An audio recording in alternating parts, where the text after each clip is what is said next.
Magandang araw mga kaibigan, ako nga pala si NJ at welcome sa NJ Mejia TV. Dito sa ating channel, pag-uusapan natin ang mga paksang may kinalaman sa kultura, buhay, at politikang pang-Pilipino. Kaya, kung interesado ka sa mga paksang ito, siguradong magugustuhan mo dito. Huwag na rin kalimutang i-like, share, at mag-subscribe na rin para sa ating channel. Ngayon, simulan na natin ang ating talakayan. Tara, samahan niyo ako.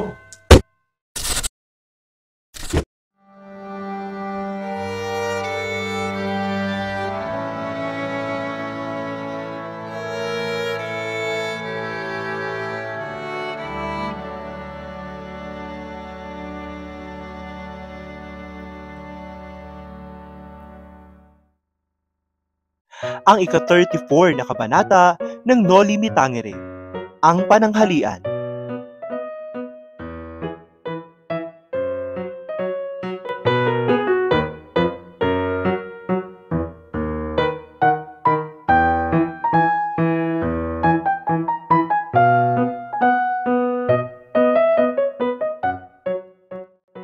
Inaasahan ang pagdating ni General kaya naganap ang isang marangyang pananghalian sa tahanan ni Kapitan Tiago na dinaluhan ng mga kilalang personalidad at mga tao sa pamahalaan ng San Diego.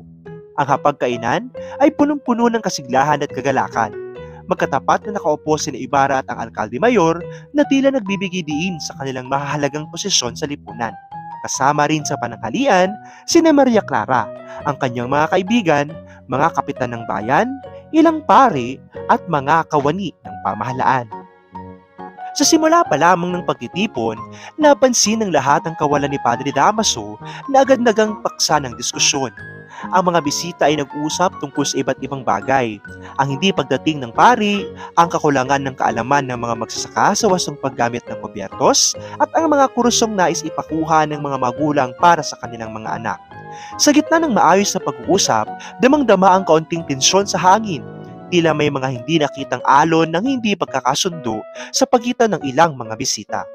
Pagdating ni Padre Damaso, agad siyang binati ng karamihan ng mga dumalo, subalit hindi ni Ibarra na nagpakita ng kanyang pagtanggi sa mapanlikhang asal ng pari. Habang iniahay ng serbesa, sinimulan ni Padre Damaso ang kanyang patutsada laban kay Ibarra na nagbabalik tanaw sa kamatayan ng ama ng binata. Malinaw na sinasadya niyang galitin si Ibarra at unti-unting tumaas ang tensyon sa hapagkainan. Muntik nang sumiklab ang karahasan nang muntik nang saksakin ni Ibarra si Padre Damaso. Sa kabutihang palad, pinigilan siya ni Maria Clara, kaya nagawa niyang kontrolin ang kanyang damdamin at piniling umalis upang maiwasan ang gulo.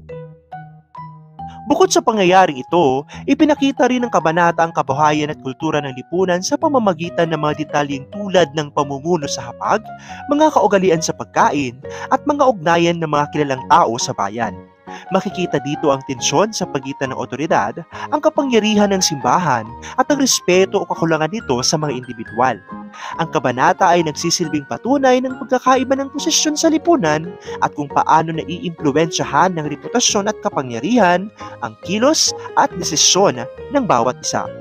Sa huli, ang insidente ay nagpakita rin ng kakayahan ni Ibarra na kontrolin ang sarili sa gitna ng panlalait at pang-aapi na nagpapakita ng kanyang kabayanihan at pagkakaroon ng mataas na pagpapahalaga sa dangal at katarungan.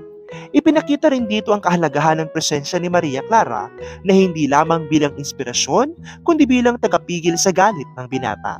Sa ganitong paraan, nabuo ang isang eksena na puno ng tensyon, aral at dramatikong interaksyon sa pagitan ng mga tauhan na nagbibigay ng malinaw na larawan sa buhay sa San Diego at ng ugnayan ng iba't ibang sektor ng lipunan.